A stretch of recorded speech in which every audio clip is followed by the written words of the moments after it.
This is the Horse Radio Network. This is episode 159 of Horsemanship Radio, brought to you by Monty Roberts University. Horsemanship Radio is a part of the family of the Horse Radio Network, and today we have some legends in the Western reining world.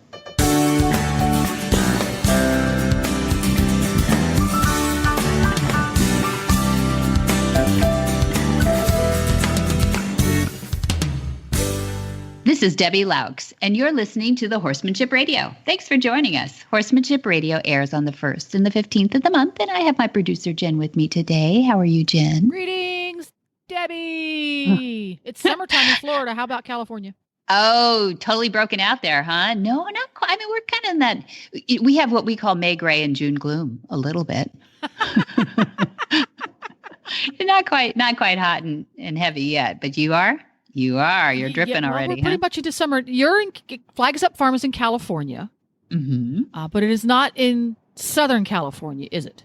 Not deeply, no. We would call it Central. Central, because every time we talk about the weather there, all I can think of is the line in the song that it never rains in Southern California. Yeah. And if you know what song that comes from, you're dating yourself. So that's true, and I know it well. Yes, I know the whole thing by heart.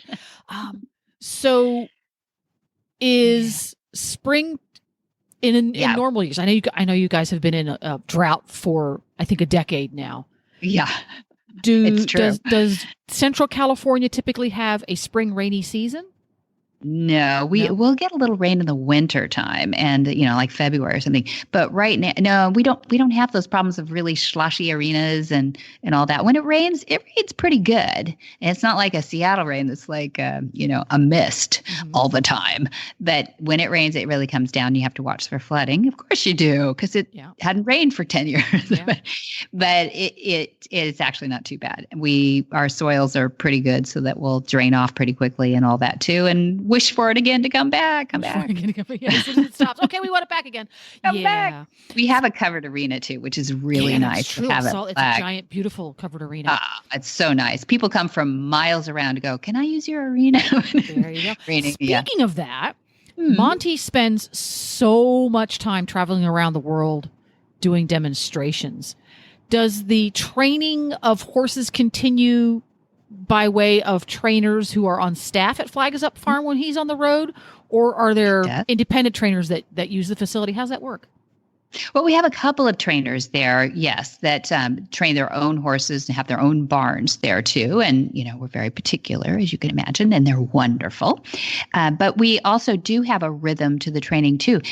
We're really known on Flags Up Farms for the training of racehorses, So we have this rhythm of part of the year they're at the racetrack and part of the year they're there starting. So Dad's there when he has to be, for the starting or for the graduation of the certified instructors, when he does the advanced courses and things like that. But then he gets back on the road and starts horses or fixes horses or helps horses all over when he's traveling. So there's kind of been a rhythm for the last 30 years of doing all that. But Flag's always active. Yeah. But it does go through its seasons of a bunch of thoroughbreds coming in and then a bunch of thoroughbreds going out. And we have our riders and our trainers and And since Flags Up Farms is open to the public, people can stop by and visit.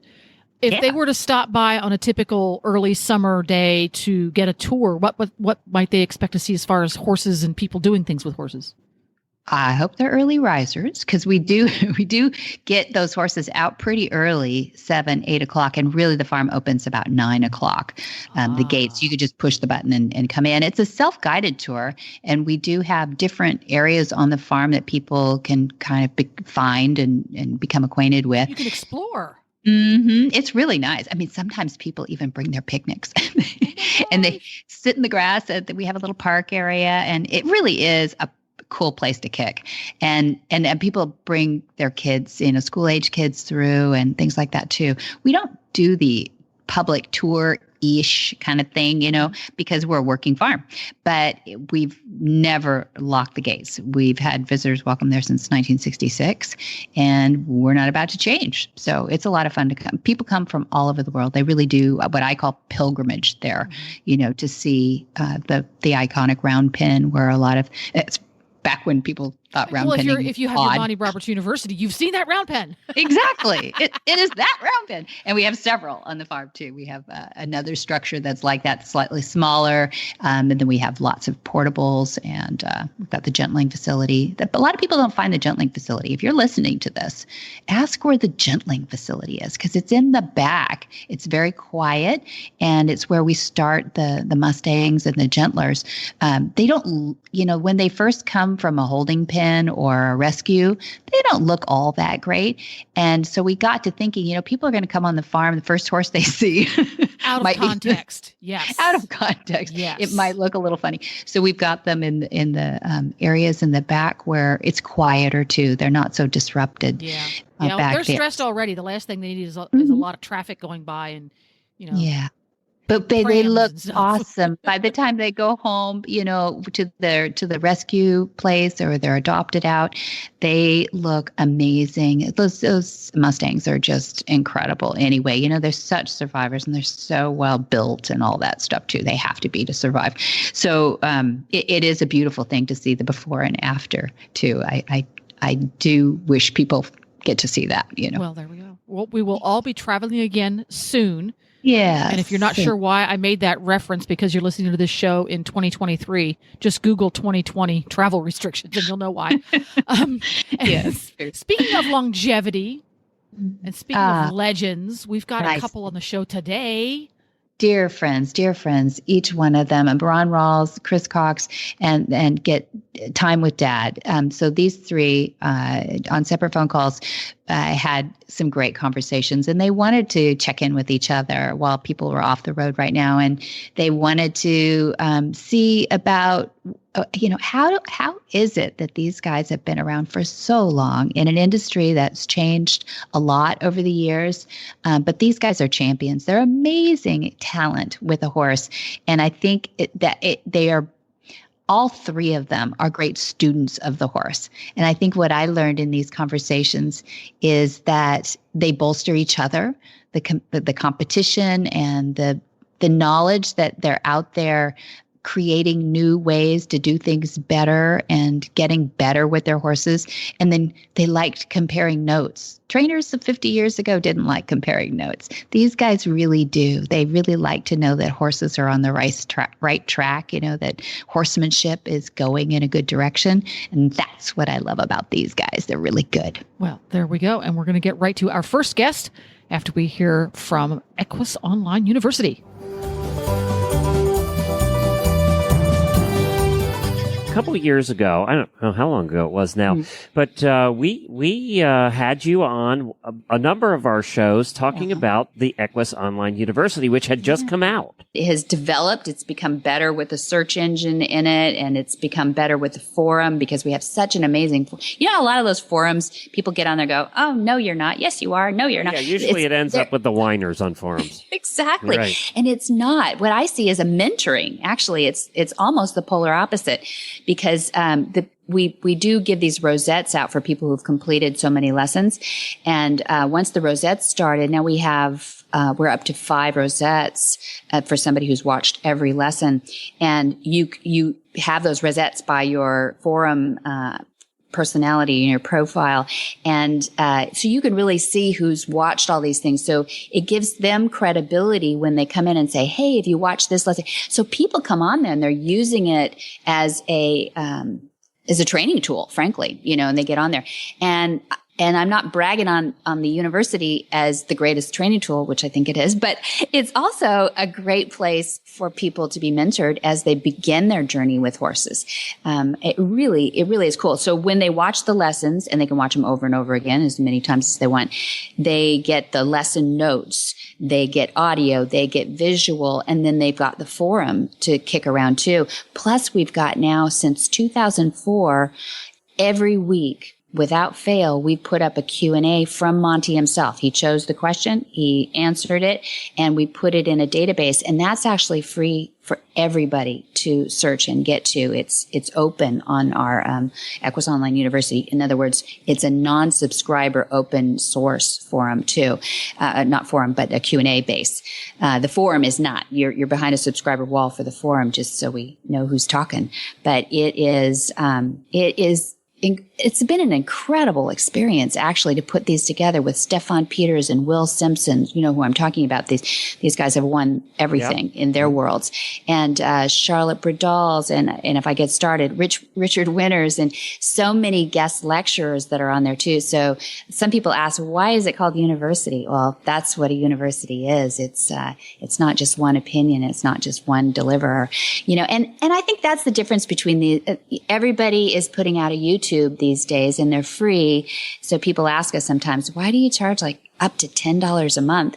And well, it's expensive to make the university. Everybody knows quality is not cheap, but it's really our mission statement. And I know that sounds a bit trite, but it's true. When you've worked at it for 5 years, just to get all that quantified and on there, there are just almost no subjects we haven't covered at this point. But Dad and I were looking at the list, and he goes, hey, I'm going to be making videos well into my 90s. And I went, yes. So, promise and sign here. So we do have a lot of subjects left to go, and a lot of people we want to still get on there. What do you think of it, Glenn? Well, I think one of the things about training horses, same as training anything really, is that you're going through stages, and you're always coming up to a new problem to solve or a new issue to deal with. And what I like about the university now that you have so much content on there is that whatever issue you're running into, there's going to be something on there to help you. So not many people are going to go on there and watch all the videos, because there's just so many of them. What you're going to want to do is go on there, and you're going to want to watch the videos that relate to the situation you're in currently with that particular horse. And that's what I like about it, is it has so much content now that whatever you're dealing with, you're probably going to find an answer somewhere, somehow. And if not, you can go to the forum. Yeah. So, that's what I really like about it, is wherever you're at now is where you can find that situation. Plus, YouTube is so full of crap now. And I'm not saying that every video on there is crap, but we all know what we're talking about. Yeah. There are some that are. And, one of the things that I really like about this is, you can trust it. That what you're seeing is something you can trust. I've tried doing repairs on appliances and things off of YouTube videos, and some of them are good, some are not so good. And one of the things I couldn't get back together again. So that at least you didn't hurt yourself. That's right. Good. So that's what I really like about it. And for that, yes, it costs a few pennies to do it, but it's worth it. Nice. It's worth it to do it right. Yeah. Yeah, that's it. And it is tried and true. Everything on there is so tried and true. If not, they'd be throwing tomatoes at us in the forum. But it really does work. And we are so happy that so many people have been interested enough at least to go there, and I should plug in the website right now is www.montyrobertsuniversity.com, because people can get a free day pass on there and go see what we're talking about, and check out that search engine too. You can put in the weird little keywords and you find all kinds of crazy stuff. It really is cool, and it breaks it down by not just the lessons first, then it goes into the Q&A database, and then it goes into the forum. So you can actually pick and choose where you pick up those keywords from too. So it's great. And then you also have little challenge questions, which I love, the little tests at the end. There's always 4 questions at the end of your lesson to make sure that, you were watching. And if you get it wrong, it just says, want to try again? And so by process of elimination, you get it right. And then it moves you on. And that's how you get your rosettes, that you've accomplished that lesson and that you get to move on. But what you just said is so important, because when we were setting this idea up, Nothing really existed like it. We didn't want it to be first you have to do one, and then you have to do number two, and then you have to do number three. And like it was some sort of programmed process. Yeah, because that never works. It doesn't. No.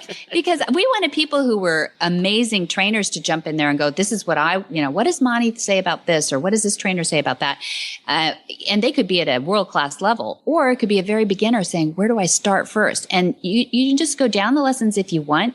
But, it's like you said, if all of a sudden you have a horse that won't load and you didn't have one last week that didn't load, you go to the loading lessons, right, and it's a whole series on it. And it's MontyRobertsUniversity.com? That's it. Yeah. Thanks for asking.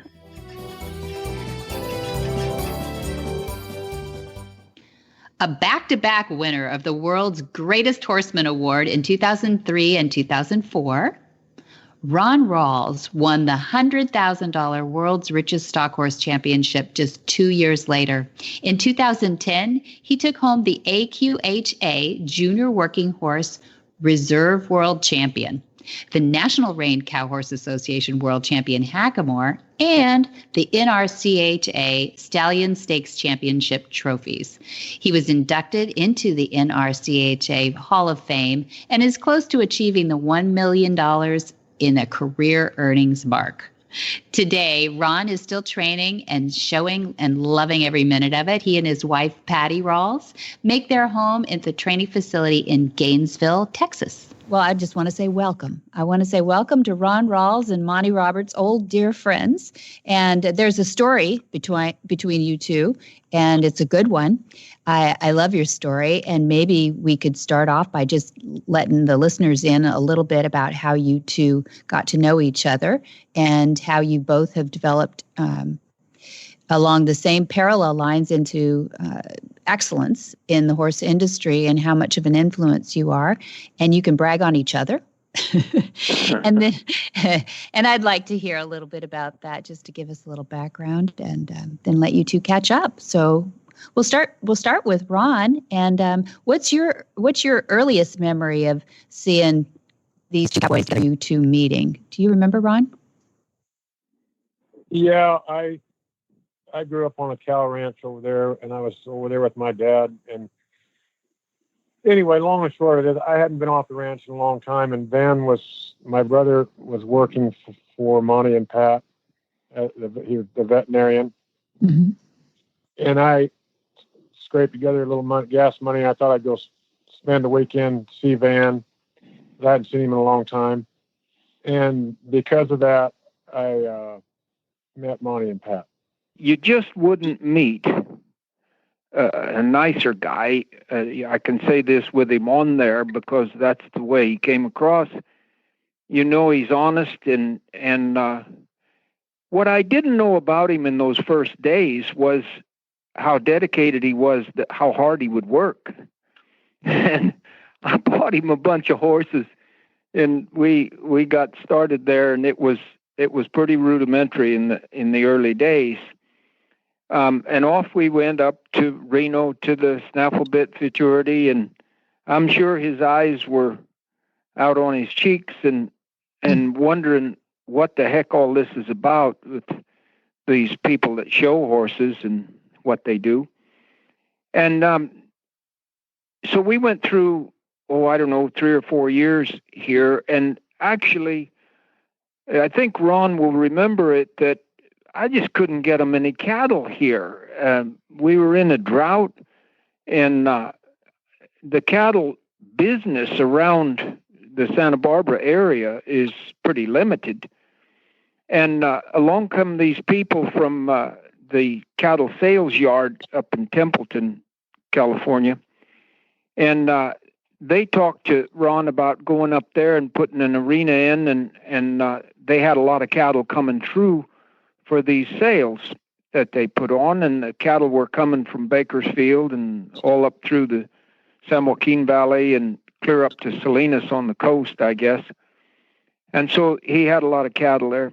And Ron got married to a lady that was working in my breeding barn, and that she had a tiny little son, Philip, and he grew up on this place. And Ron, how many years were you here with me? About 6 or 8?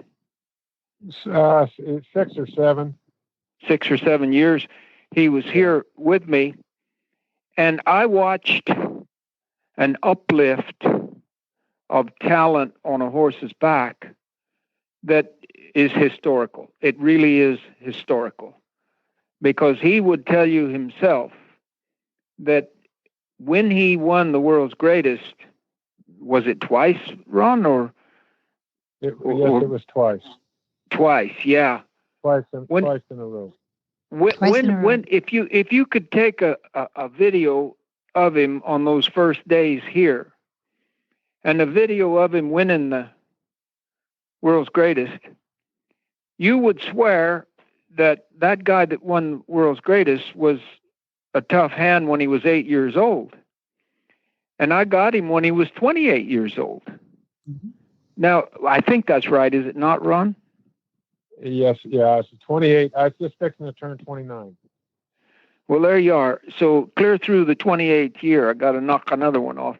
You know, and who can start at 29 years of age to do something that you couldn't score a 2 out of 10 for in the first year, and wind up scoring a 10 out of 10 twice in the world's greatest? It is a story that should be told over and over again, because these people, 18, 19, 20, say, oh, you know, I don't reckon I can do it, so I'm just going to give it up and go drive a truck or something like that, you know.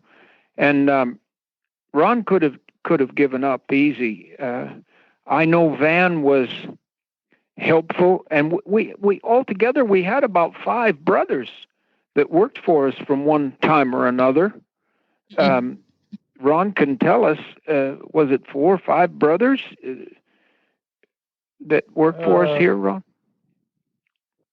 Van and me and Steve and Alan. 4 of you, huh? Yeah. Yeah.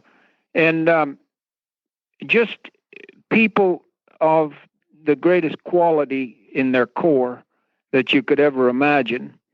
And now here sits Ron and Philip and Zane Davis, who were all with me for a period of time. And if you take the horse show purses only, horse show purses, not what they got paid to train horses or whatever. If you take the total horse show purses, I think is about $3.5 million in horse show purses that the 3 of them have collected all together. Mm-hmm. You just take a look at me and ask me what I'm the most proud of in my career. I won 11 world championships, and producing people like Ron, Philip, and Zane. And then I could go on into the horse racing thing and some show jumpers and stuff like that. I mean, the gratification that I feel for that kind of production is far greater than winning any world championship. I'm just so proud of them, I can't believe it. Ron won't say much. Well, I haven't changed a whole lot. My dad said you'll learn more if you just listen. I've got to break that habit. That's nice. That's nice. Yeah. Yeah. So your dad was a horseman too, Ron? You grew up with cattle. Was he horseback as well? Yeah. My dad used to say, of course, he was just pulling our leg, but he was about half serious. He'd say the only reason we're having these cows around is so we have something to work the horses on. Yeah. Yeah. And that, yeah. So you were a hand from the early days, but you've gone into even coaching now too. I know you've coached some top barrel racers and other things too. How does it feel to be on both ends of that now, not only being the student, but now the coach and mentor? I like it. I've given lessons. Even when I was there at Monty's, I had lessons to give. Once Monty got me lined out, I had lessons to give there.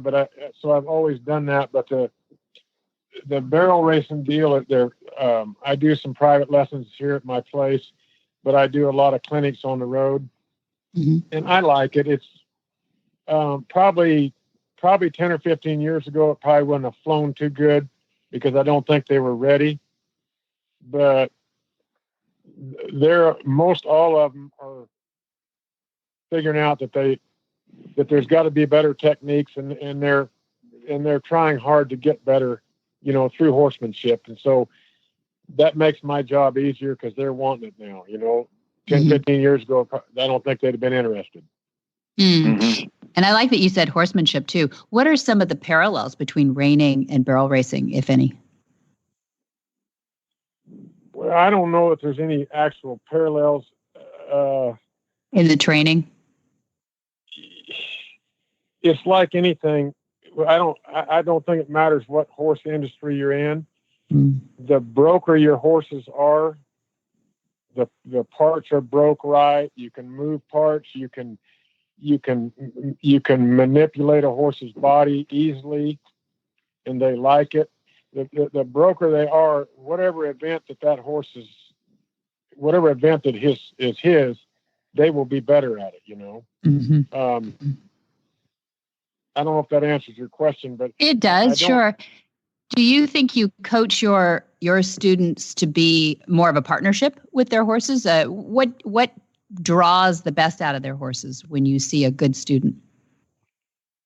Well, I just I just introduce them to a different technique. And basically, if I was going to sum it up real easily, I think I try to make them understand and learn the mechanics of a horse. Horses are all made the same. Some are better, God-given better athletes than others. But they all have the same parts. And so I just try to introduce them to the mechanics of a horse, why a horse's shoulder has to be where it has to be, what makes a horse keep all four corners under him. Is basically straight lines, which sometimes they have trouble grasping because we're going around barrels. And so, but it's just mechanic is what I try to teach them. And, and along with that, some horsemanship on how to do it. Right. Exactly. Yeah, no, that's good. Ron, I don't think I ever said this while you were with me. I think it came to me one day after you were already winning and going down the road, and Philip was winning too. But I don't know, Tommy Shelley, and somebody said something to me about a good trainer and a great trainer and so forth. And what do we do with these horses? And it dawned on me in the middle of the night that a good trainer can make a horse do almost anything he wants him to. But a great trainer can cause the horse to want to do it. And you're so right about learning every movement of the horse and how do you create movement. And you're also right about every horse is basically the same, one to the other, and particularly in their brain. They're the same. It's just a matter of how we handle it and what their body will allow them to do. Like the quarter horse will run short, and the thoroughbred will run long, and the show jumper, he'll get up in the air. But basically, it's all the same. And if a horse wants to, you're going to get a higher score out of him than if he's doing it because he's afraid not to. And Ron, that you went down the road with people that just used a big old whip and drove them into doing whatever they wanted, and they could do it or get hurt. And it just wasn't as good as when you cause the horse to want to do it. Yeah. I agree. I tell people that have worked for me, when I think I've done my job right, that horse never, ever resents being trained on, even up to the age, even when they're finished horses, they don't resent being trained on. That's when I know that, to me, that's when the job has been done right. Yeah. Yeah. When you can show them something when they're 10 years old, something that you haven't showed them, and they accept it and get better from it, and they're not resentful, that's when I think that the training has been done right. Yeah. Very nice. Yeah, you're absolutely right. And so many people miss that along the line.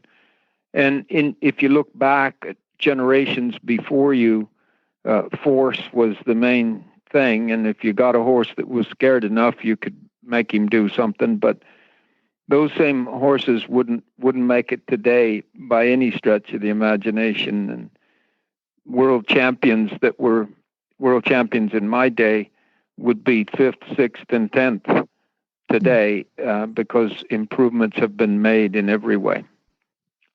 Yeah, and I think the livestock is better too. I mean, I think they're better athletes, and techniques have changed, and all of it just plays together to make a better horse, Yeah. So what are you guys doing now? Now that I know that clinics are probably a little sequestered right now, Ron, and I know Dad's wings have been clipped a little bit from traveling overseas too. So what do you guys do with your horses right now, and what do you tell people to do with their horses right now while they've got this quiet time? Well, I'm not telling anybody to do anything right now because, like I said, we closed the barn down, even to our non-pros that come. But other than I'm not going down the road to horse shows or clinics, nothing has really changed for me. I'm just staying home, riding my horses all day. You've got horses to work, yeah. I got horses to work. I mean, I got my place that I work out of, and so really, it's not a big change for me, other than I'm just home more than I was. Mm-hmm. Okay. Yeah, and Monty? Well, for me, I'm using this time to get to know my horses better and study their behavior, and I know it sounds silly, and people will say he's nuts, but studying my deer, the flightiest animal on earth, if we deal with horses, we deal with flight animals. They've never stalked, killed, or devoured another species, so they're flight animals. And the flightiest animal on earth is the deer. And if you study the behavior patterns of a deer, if you make a mistake, they charge you a big price for it because they are so sensitive and so wild. And if you take that to your horses and just ratchet it back so that you can go ahead and do your thing, because you don't saddle a deer and ride him off. But what they do and how they respond to you is so similar, except 10 times more sensitive, that I just keep studying. And every day they teach me something. And the horses do too. You should see these deer. There's a Latin statement called positive thigmotaxis. It means that horses are into pressure, not away from pressure. If they feel pain, they'll go into it, not away from it. They hit their hip on the narrow door, they'll hit it harder the next time. And you put your thumb in their ribs and they'll come toward you and kick you. So you have to train them to go off your leg. And positive thigmotaxis is the name of that, and 2,000 years ago, Xenophon wrote about it. But the deer are so thigmotaxic, or into pressure, that you try to drive deer and see what you get. They will push back no matter where you want to drive them, they will push back at you and try to go around you and go the other way. And horses are the same way. It's just that they'll go further and then circle around, but they don't just go away from you. They circle back and put the pressure on you and try to lean into you in some way or another. And that's why spurring the horse in the right shoulder to get him to turn left will generally get you a horse with the spine bent in the wrong direction, because his shoulder comes into your spur and then he'll just leap away from it. It's a funny thing, and it's hard to describe on the telephone, but Ron was very quick to just take a breath and listen to his horses. And wow, what a learning curve he went through.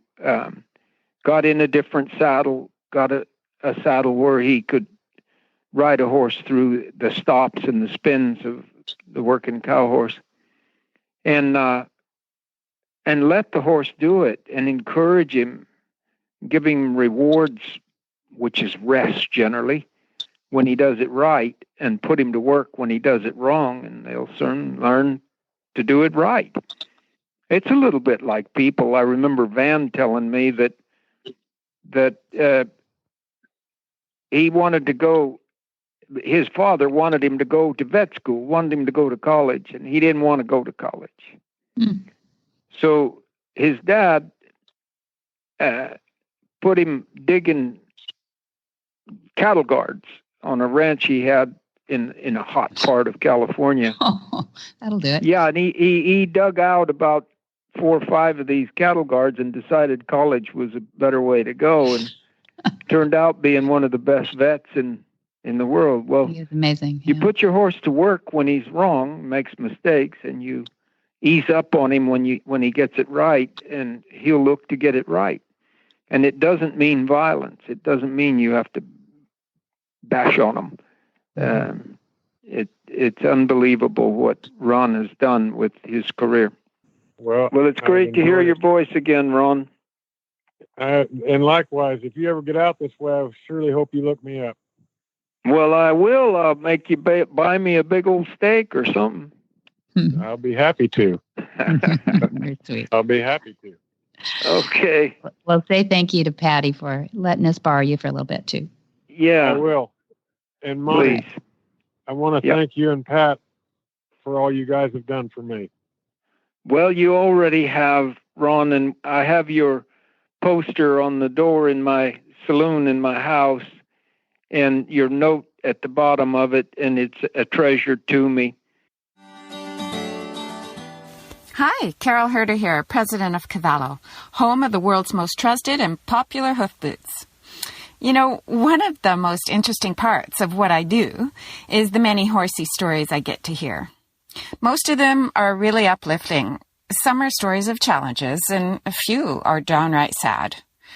Recently, a wonderful woman took the time to approach us at a show to share a story about her horse who went down in quicksand.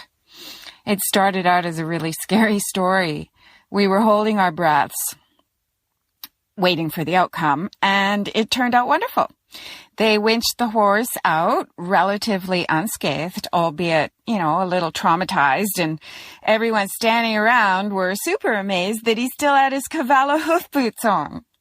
Scary story with a good ending. Another testament to Cavallo. If you don't have a pair for your horse, it's time. Cavallos are easy to put on, easy to take off when you want to take them off, and they stay on. They stay on in all terrain.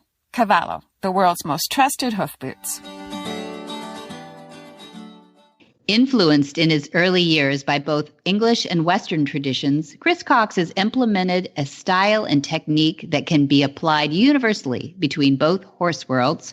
A common sense, straightforward approach allows the average horseman, as well as the advanced rider, insight into the horse's behavior and leads them towards the ultimate goal, a versatile and useful partnership between horse and human. Chris has been conducting clinics and demonstrations for over 18 years and has been successfully training and a major competitor in the cutting horse world, too. Chris travels worldwide spreading his message, hoping horsemen and women will come to understand and appreciate the horses in their lives. Well, welcome, Chris Cox and Bonnie Roberts. I'm so glad to have you both on the line. Chris, are you down in Texas right now? I am. Yes, ma'am. We're kind of on lockdown down here. We're in one spot. And it's the longest I've probably been home in one time. I can't remember, but get a lot of horse rode and spent a lot of time with my family. And we're certainly in unusual times. I've never seen this before in my lifetime, but a lot of good can come of it, and taking care of a lot of business on the side. And so, yeah, we'll see where it goes. You had a lot of horses, I assume. Then you travel so much. How did you have enough horses at home to work with? Are you starting some new ones? Well, I always dab in the snaffle bit and roping and cutting, and you know, I've always got some in work. Just kind of helps me mentally, and so yeah. So you have you know, some. we try to juggle it. You know, the time you spend on their back has to be very precise and effective, and you may not get to ride them for another week. So, but you know, I don't travel as much as I used to, even though I do. This is probably the busiest time of the year. Right now, we've had 4 or 5 events canceled here recently. So, but it's been nice. It's been nice to ride every day and be consistent about it. Ride with my family and you know, just be on the ranch. Yeah, you know, there's some good things that will come out of it. We've lost a lot of money, and so was everybody else. But what the horse business is considered, it's not considered a necessity. You know, it's considered a luxury. So, you know, when we're doing clinics and demonstrations, that's not a priority. No. You know, people that are health and food is the priority. So, but so anyway, but you know, everybody, the world's at a standstill right now, and it's kind of like a reset button. You look back at your tracks and see how crooked you walked, and look back at your life and see how you can go forward. So, but you know, Chris, certainly knows everybody's in the same boat. Yeah. Chris, you're a South Sea Islander, aren't you? I was. My dad went over and bought an island top of Australia, Prince of Wales Island. So just above their Australian, their Thursday Island. We stayed there and run cattle on it for a few years, but weren't old enough to go to regularly ship us off to boarding school. And and then eventually sold the island. So. Yeah. And how many years now have you done your demos and clinics and things? 31 years. 31 years. My He's young. word. I didn't realize you'd. How many horses you figure you worked with in those clinics and so forth? I know a lot of people keep up with that, but I've never logged it, or I've never,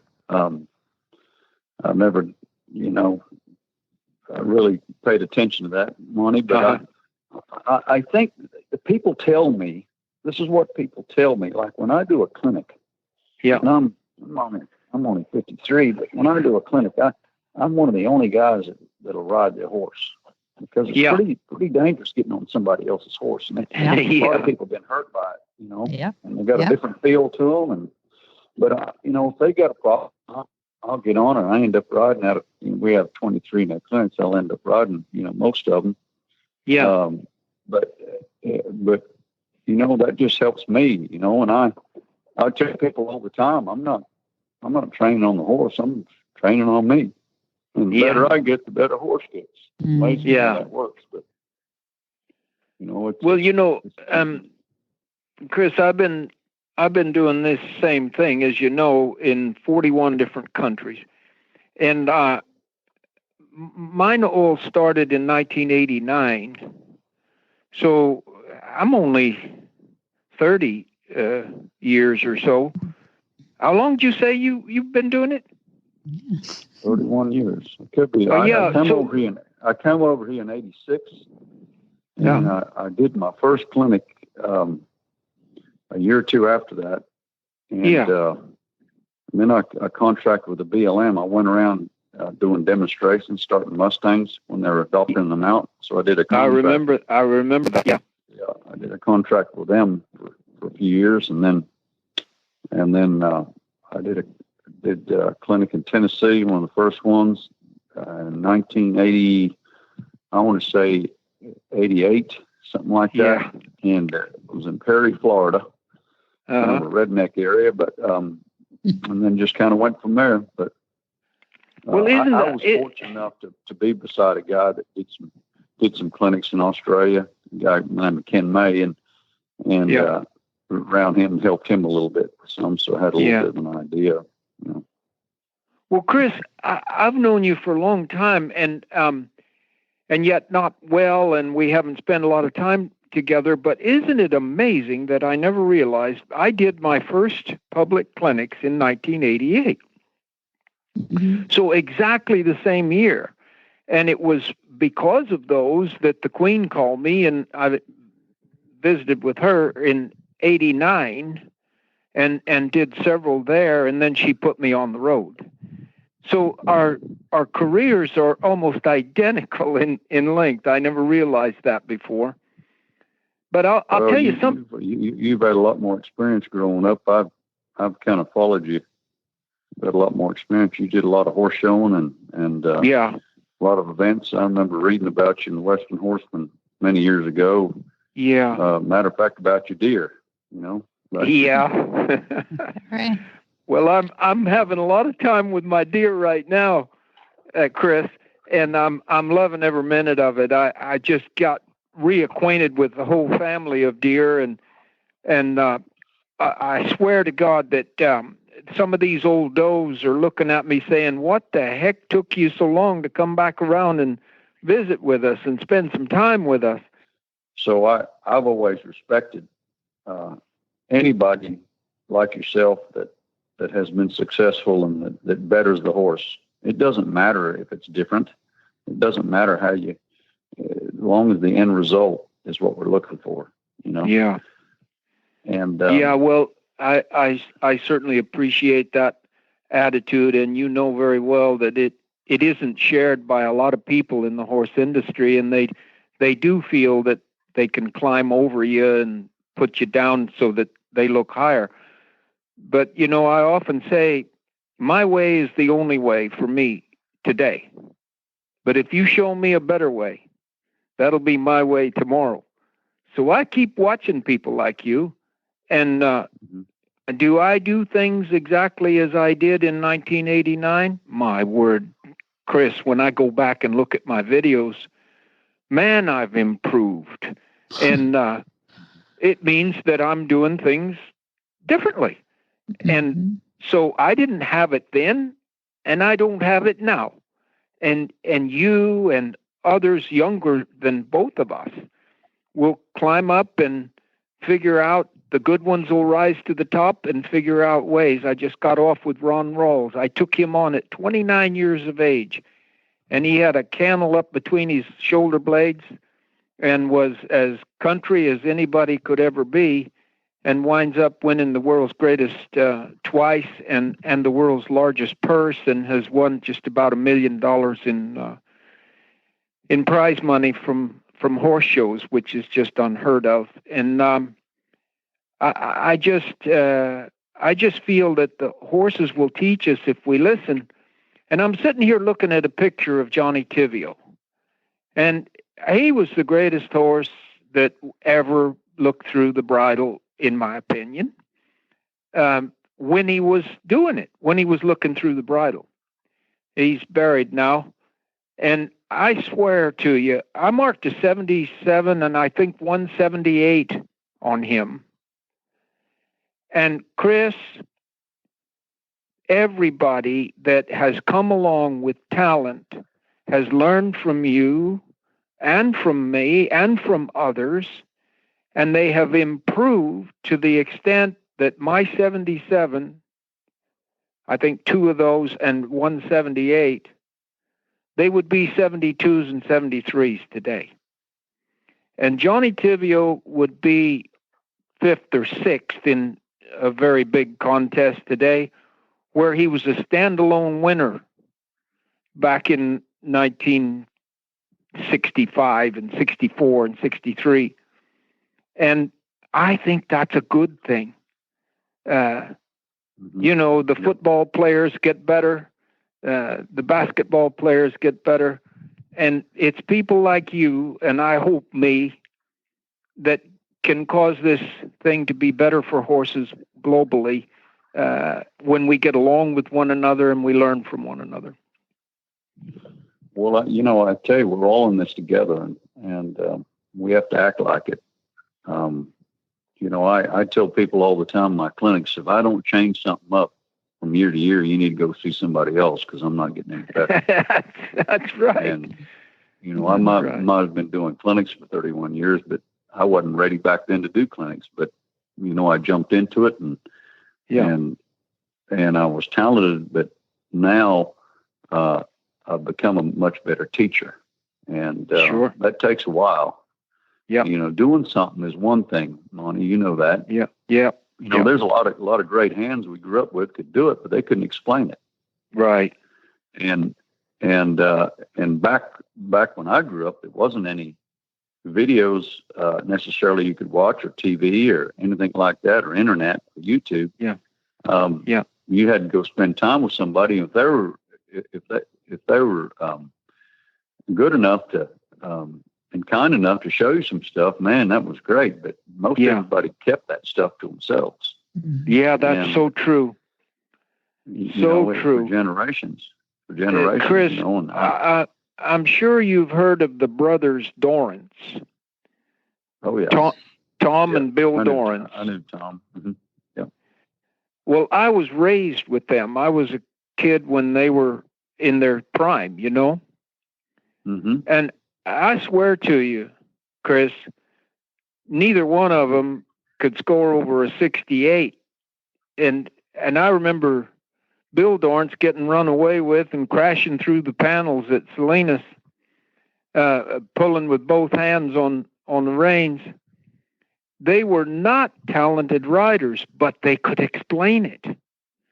They could really teach it. And both of them backed down, stepped out of the saddle, and started to work out in their heads what they ought to say to people.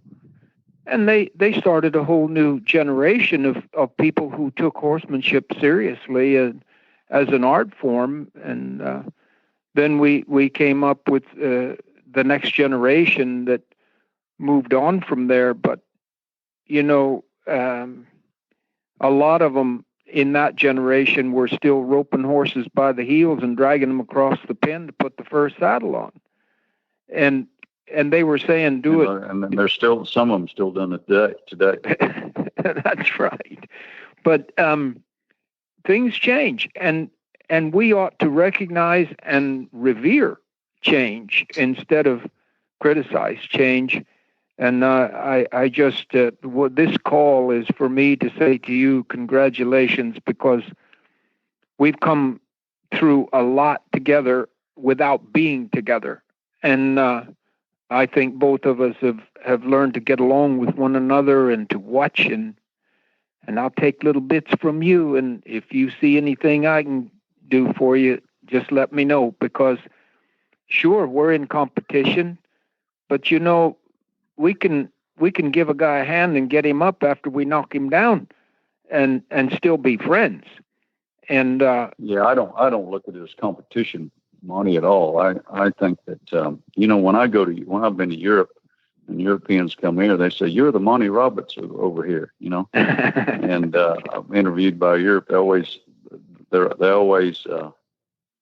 put myself with you and explain. I said, well, that's an honor, because I know him, and he's a great hand, and he's done a lot of great things. And so I know you spent a lot of time over there and have done a lot of good things over there, and so you're very well recognized. You went to Ireland, didn't you? I did. Went to Ireland, went to England. I've been to Poland. You know, I've been to a few of those countries over there. I one of the fortunate things that I've got is I got a family, and it costs me more money to go over there than it does to stay here. And I've got enough business here, and you know, it works out better if I don't travel as much. We were actually going to do a 2020 tour across the world, and something come up and we changed it. And my wife and I look at each other and say, man, that was a blessing. Oh boy. Can you imagine us out there in some country right now? Oh boy. Down? Yeah. It'd be worse. Yeah. It'd be as bad as being on a cruise ship. Yeah. I barely got back from Melbourne, Australia, before they locked that down. I'd be down there, I guess, all summer. That's what Debbie said. Yeah. Yeah. And they need help down there in that racing industry, I'll tell you. But, you know, I'm just having fun doing my thing. And at 84, if you don't start having fun with it, you're crazy, because there's not a lot of future in it now. But I'm really, really enjoying it, and looking back on things that could have been different, in my opinion, if people would have seen it the way you and I have seen it, which is to grow together and not to knock on one another. That doesn't help horses, and it doesn't help people either. You know, the thing about it is, Monty, is we've got to recognize styles, whether it's clothing or styles in your horsemanship. There's different styles. Just because somebody has a different style than you doesn't mean it's wrong. Right. And so I've always tried to be that way and be open-minded about different things. There's some things that people do I don't agree with, you know. Sure. But I try to keep that to myself. The public is we have a pretty intelligent public. It works itself out. Yeah. At the end. You know, I don't know if you know this, Chris, but a guy named Homer Mitchell brought me a horse one time called Fiddle de Ore by Braz Dior. And he was not a big horse. He was not a champion, long-lasting. But I met a guy called Ray Thomas, and he was riding a horse called Bearcat in the cutting. And he said, you know, you guys are wrong. What you're turning horses around in this Western rein cow horse thing, you're asking them all to jump up in the air and spin around with their front feet off the ground. And he said, you know, when you're working a cow, if they don't have all 4 feet on the ground, the cow is going to beat them. And you guys are wrong with the way you're turning horses around. So he showed me how to school Fiddle de Ore to drill and keep his front feet on the ground. And this horse could some kind of turn around, you know. And I went off to Oakdale or somewhere and showed him for the first time in the Hackamore. And I should have won it by a mile. But Dick Deller was judging it, and I was third out of 22 or something. And he came to me when I was throwing my saddle in the trunk of the car, and he said, you know, Monty, you should have won this thing, but the way that horse turns around, he said, it's weird. It's weird. And I've never seen a horse turn around like that before. So, you know, I just had to take you down. I've been thinking about it, and we have a meeting next week. And my wife took some videos, or I guess at that time it was a film, you know.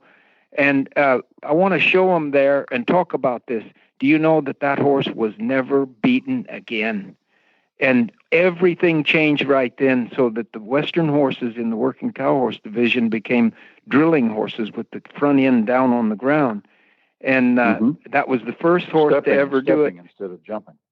And and it looked weird, you know, so it cost him points instead of making him points, but he won 2 world championships back to back in the Hackamore. And wow.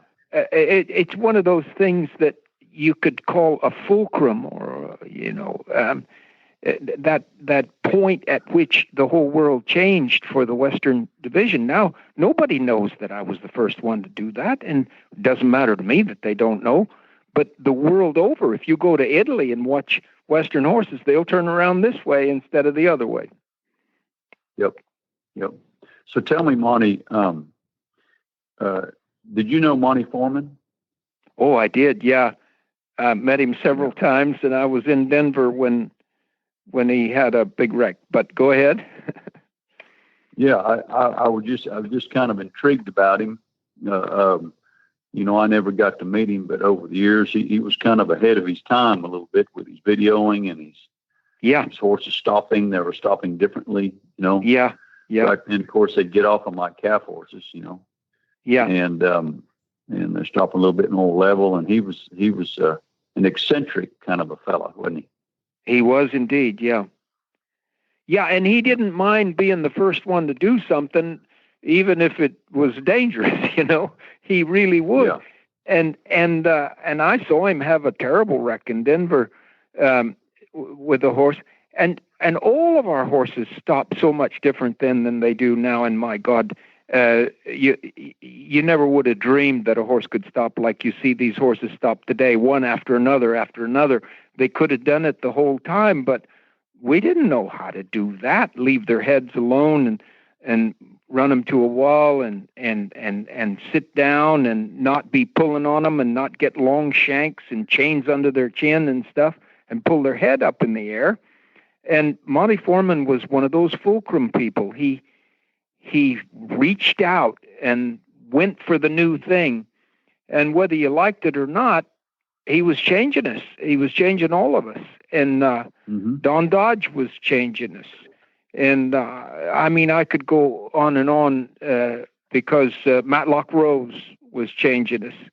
And I happened to be that little kid looking through the bottom rung of the fence, wanting to be the best in the world and trying to put everybody's ideas together. And when I look back on it, the people that were terrible still taught me things a little bit here and a little bit there that caused me to cause the horses to want to do it. And you and I both know that if your horse wants to, I'm gonna reiterate just what you said, because everybody needs to hear that. Yeah, because that's one of the most important lessons that I've come. I've had people that teach me something that I knew wasn't great horsemen. I've had people that teach me something that did some things wrong, but there was something there that I picked up that made a huge difference, whether it was right or whether it was wrong. And if you keep your eyes open and your ears signal to the message, there are so many things that you can learn from watching somebody.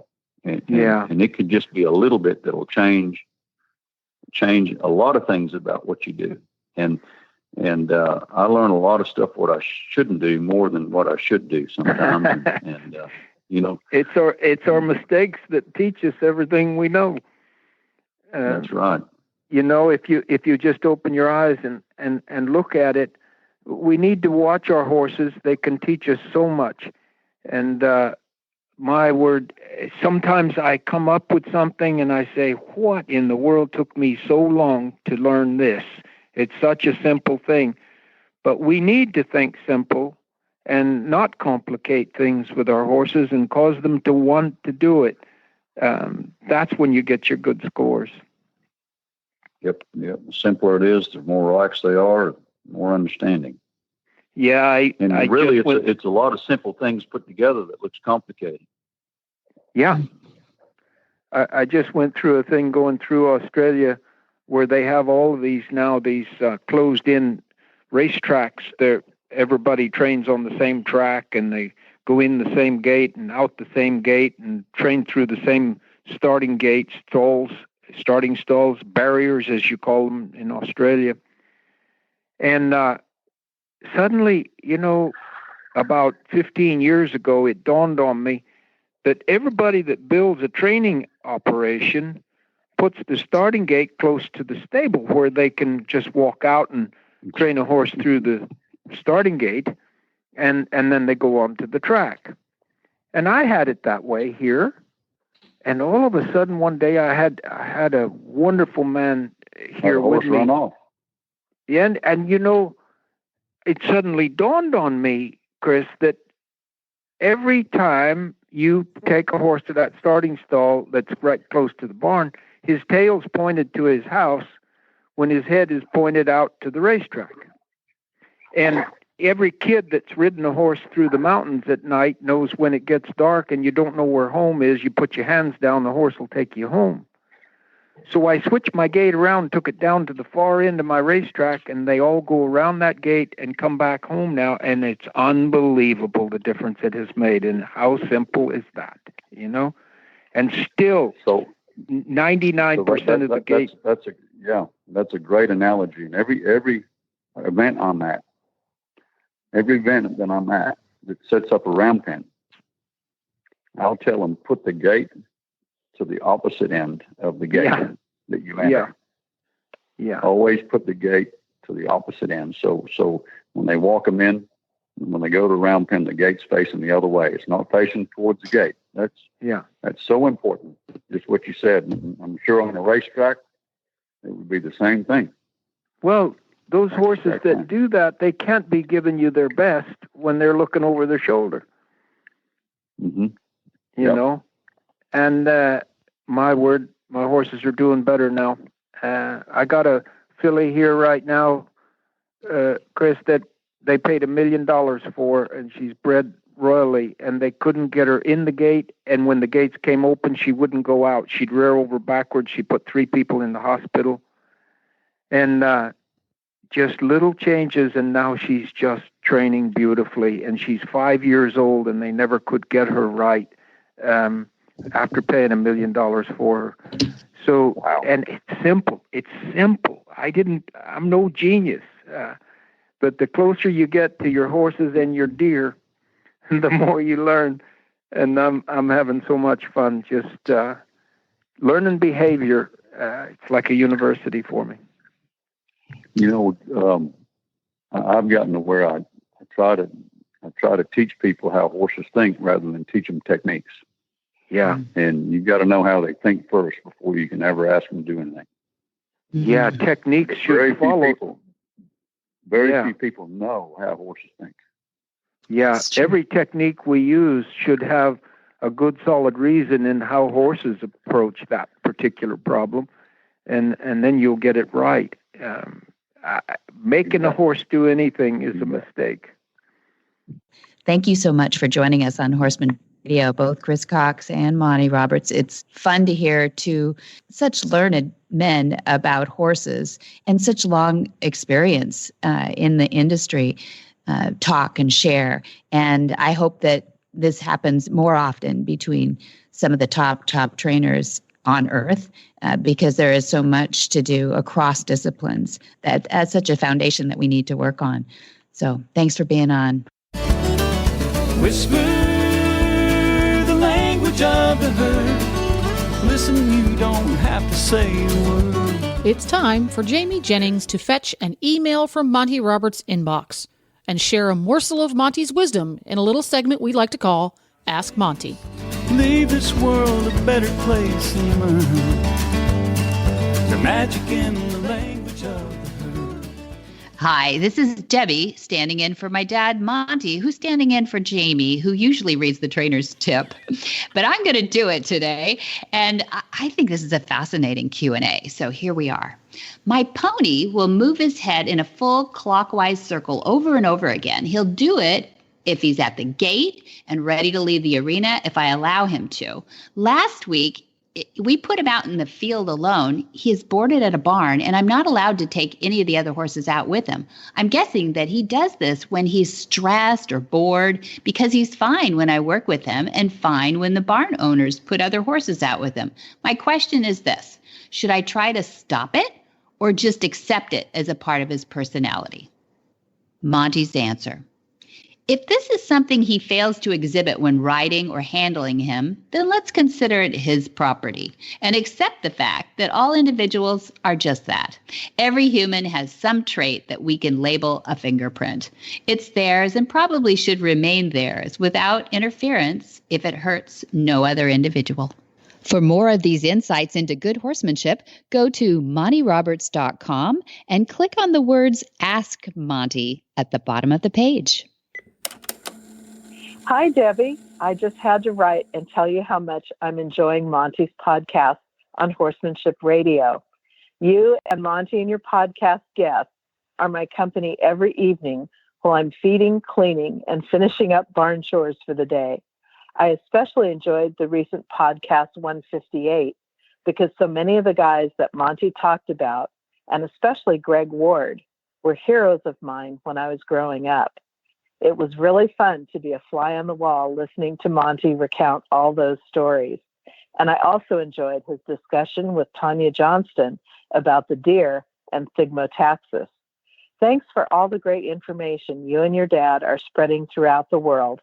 And thanks for making the time doing my barn chores no chore at all. All the best, Nan Meek.